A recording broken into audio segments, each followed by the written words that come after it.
Here we are with Clinton Amuano from Winona State University, an interview for International Education Week 2019.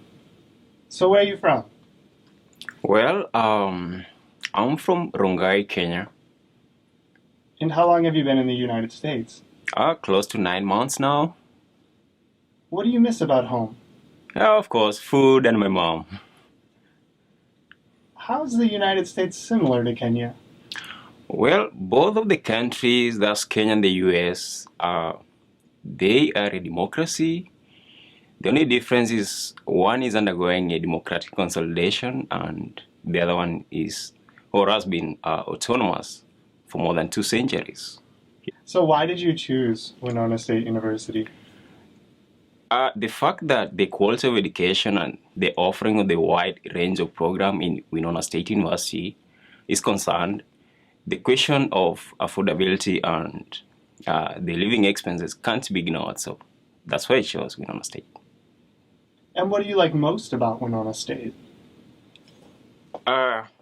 WSU is really the best campus, I can say. It has one of the diverse background of the people from all over the world.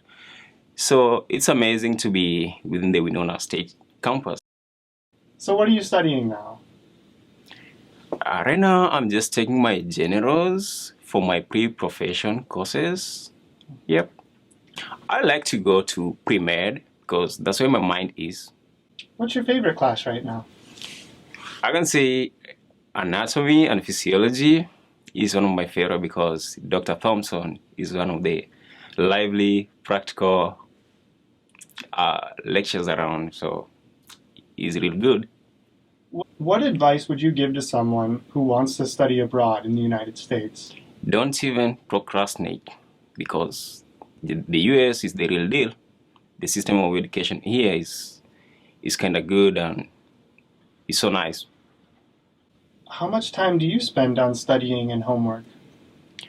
Uh, as you know, any fool can know. The point is to understand. Albert Einstein wasn't wrong when he said those words. I only take maximum 5 hours to digest, study what I covered in class. What most surprised you about the education system in the United States? It's kind of flexible. Apart from the normalcy of the student loans, the education system in the US is lively, practical, and flexible. And what does international education mean to you? International education to me, it means to liberating my mind, discovering the undiscovered, and most important thing, becoming a competitive global citizen to tackle any issues the world is facing now.